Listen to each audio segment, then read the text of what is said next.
வணக்கம். இப்போ பார்த்தீங்கன்னா மேக்ஸில் சில வீடியோஸ் போடலான்னு ஒரு சின்னதாக ஒரு ஐடியா. ஸோ அதனால் முதல்ல ஃப்ராக்ஷன்ஸ் பற்றி போடலாம் அப்படின்ட்டு. ஃப்ராக்ஷன்ஸ்னா என்ன? ஃப்ராக்ஷன்னா தமிழில் பின்னம். ஃப்ராக்ஷன்னா ஒரு ஹோல் ஆப்ஜெக்ட், அப்படி இல்லைன்னா ஒரு கலெக்ஷன் இருக்கிற ஒவ்வொரு பார்ட்டுமே அது ஈக்குவலாக இருக்கும். அப்படி இருந்தால் மட்டும்தான் அது ஃப்ராக்ஷனாக நம்ம கன்சிடர் பண்ண முடியும். ஃபார் எக்ஸாம்பிள், இப்போது நம்ம எல்லாருக்குமே பிடிச்ச ஒரு பீஸாவை நம்ம எடுத்துக்கலாம். இப்போது பீஸாவில் நம்ம 4 பீஸா கட் பண்ணுறோம், சரிங்களா? 4 பீஸா கட் பண்ணும் போது அந்த 4 பீஸுமே ஈக்குவலாக இருக்கும். அப்படி இருந்தால் அதை ஃப்ராக்ஷனாக கன்சிடர் பண்ணி நம்ம அதை ஃப்ராக்ஷன் முறையில் எழுத முடியும். இப்போ இந்த பீஸாவை 4ஆக கட் பண்ணியிருக்கோம் இல்லையா, அந்த 4 பீஸுமே ஈக்குவலாக இருக்குது. ஸோ இந்த மாதிரி ஈக்குவலாக இருந்தால் நம்ம 1/4 அப்படின்னு ஃப்ராக்ஷன் முறையில் எழுதலாம். இந்த பீஸா பார்த்தீங்கன்னா 4 பார்ட்ஸாக பிரிச்சிருக்கோம், ஆனால் எல்லாமே அன்ஈக்குவல் பார்ட்ஸ்.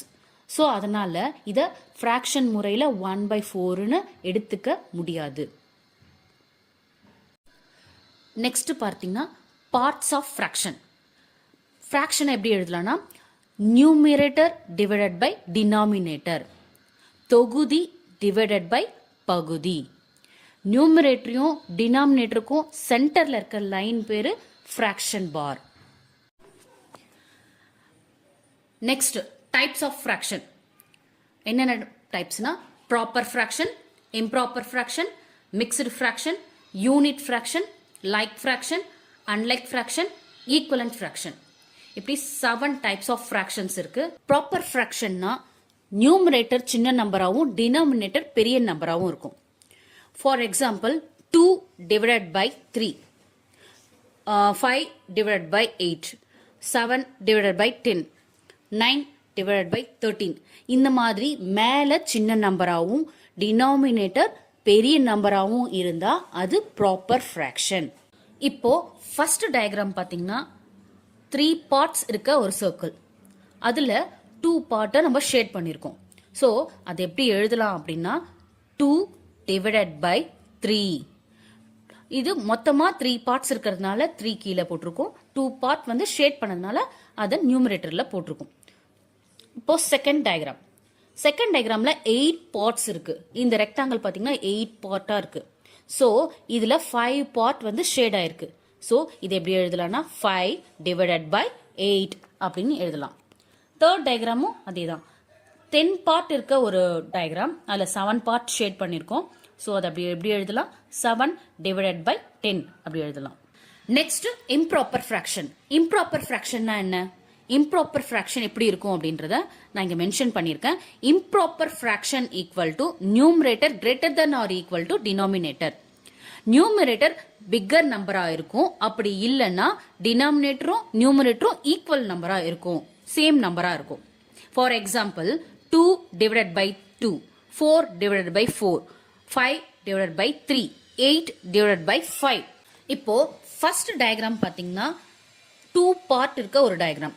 2 பார்ட்டுமே ஷேட் ஆயிருக்கு. ஸோ அதை எப்படி எழுதலாம் அப்படின்னா 2 டிவைடட் பை 2 அப்படின்னு எழுதலாம். இது நியூமரேட்டரும் ஈக்குவல், டினாமினேட்டரும் ஈக்குவல். அடுத்த டயக்ராம் பார்த்தீங்கன்னா சேம்.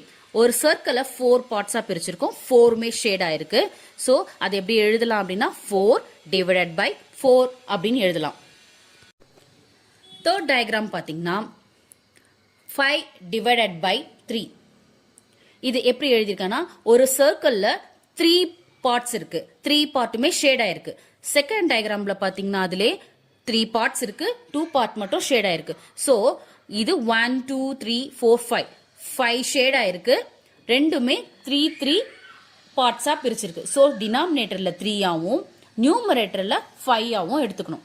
மிக்ஸ்டு ஃப்ராக்ஷன்னா ஒரு ஹோல் நம்பரும் ப்ராப்பர் ஃப்ராக்ஷனும் கம்பைன் பண்ணி வந்தா அது மிக்ஸ்டு ஃப்ராக்ஷன். அது எப்படின்னா இப்போ mixed fraction equal to A B divided by சின்னு எழுதியிருக்கும். இதுல ஏன்றது ஹோல் நம்பர், பி பை சின்றது ப்ராப்பர் ஃப்ராக்ஷன்.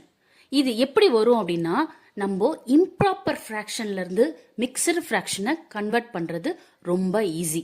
இம்ப்ராப்பர் ஃப்ராக்ஷன்ல இருந்து மிக்ஸ்டு ஃப்ராக்ஷனை எப்படி கன்வெர்ட் பண்ணலாம் அப்படின்றத நம்ம சம்ஸ் போடும்போது டீட்டெயில்டாக பார்க்கலாம். இப்போது மிக்ஸ்டு ஃப்ராக்ஷன் எக்ஸாம்பிள்ஸ் என்னன்னு பார்க்கலாமா? 1 3/4, 2 1/4, 2 3/4. இதை எப்படி எழுதலான்றத ஃபர்ஸ்ட் எக்ஸாம்பிளை பார்க்கலாம். முதல்ல இருக்க சர்க்கிளில் பார்த்தீங்கன்னா 4 பார்ட்டாக பிரிச்சிருக்கோம். அது 4மே ஷேட் ஆயிருக்கு.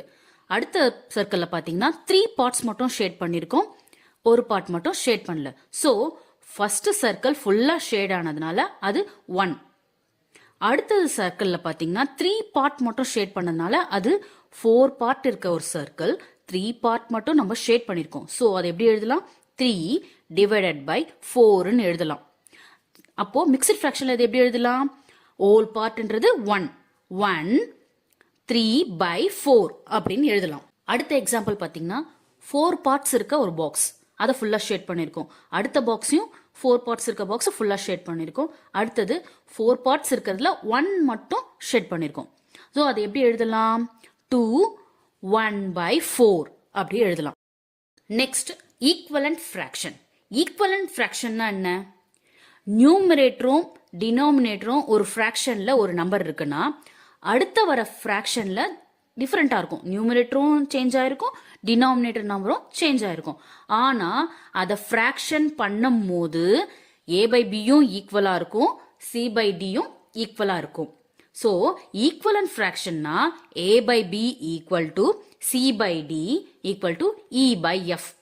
இப்போ எக்ஸாம்பிள் பார்த்தீங்கன்னா உங்களுக்கு கிளியரா புரியும். Example 1/2, 2/4, 3/6, 4/8.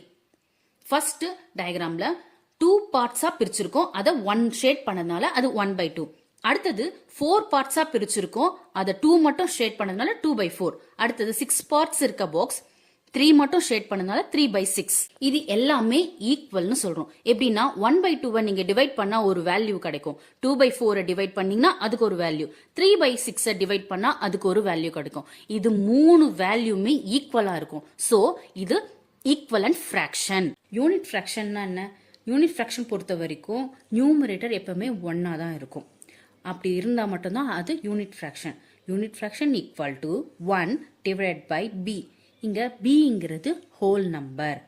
Example 1 divided by 2, 1 divided by 4, 1 divided by 5. இங்கே இந்த எக்ஸாம்பிளில் பார்த்தீங்கன்னா எல்லா நியூமரேட்டரும் 1 தான் இருக்குது. ஃபர்ஸ்ட் எக்ஸாம்பிள், இந்த ட்ரையாங்கிளை 2 பிரிச்சிருக்கோம். ஃபர்ஸ்ட் 1 மட்டும் ஷேட் பண்ணதுனால 1 டிவைடட் பை 2. இப்போ அடுத்த டயக்ராம் பார்த்தீங்கன்னா ஒரு பாக்ஸை 4 பிரிச்சிருக்கோம், அதில் 1 மட்டும் ஷேட் பண்ணியிருக்கோம். So 1 divided by 4. Unit fraction பொறுத்த வரைக்கும் நியூமரேட்டர் 1 தான் இருக்கும். Next like fraction. லைக் ஃப்ராக்ஷன்னா என்ன? லைக் ஃப்ராக்ஷன்னா டினாமினேட்டர் எப்பவுமே சேமாக தான் இருக்கும். ஒரு ஃப்ராக்ஷன்லேயும் வர டினாமினேட்டர் சேமாக இருக்கும்.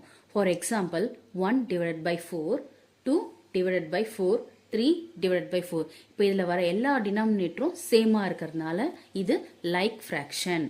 இப்போ ஃபர்ஸ்ட் எக்ஸாம்பிளில் பார்த்தீங்கன்னா 4 பார்ட்ஸ் இருக்க ஒரு பாக்ஸு, அது 1 ஷேட் பண்ணியிருக்காங்க, 1 டிவைட் பை 4.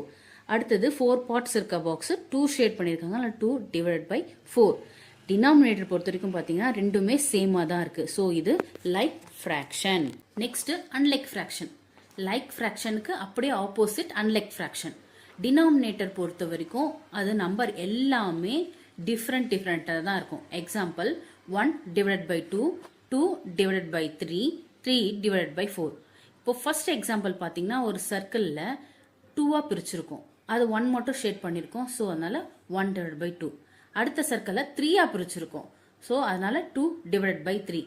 இது ரெண்டுமே டினாமினேட்டரும் சேமா இல்லை. ஸோ இது அன்லைக் ஃப்ராக்ஷன். டைப்ஸ் ஆஃப் ஃப்ராக்ஷன்லாம் என்னன்றதை நம்ம பார்த்தோம்.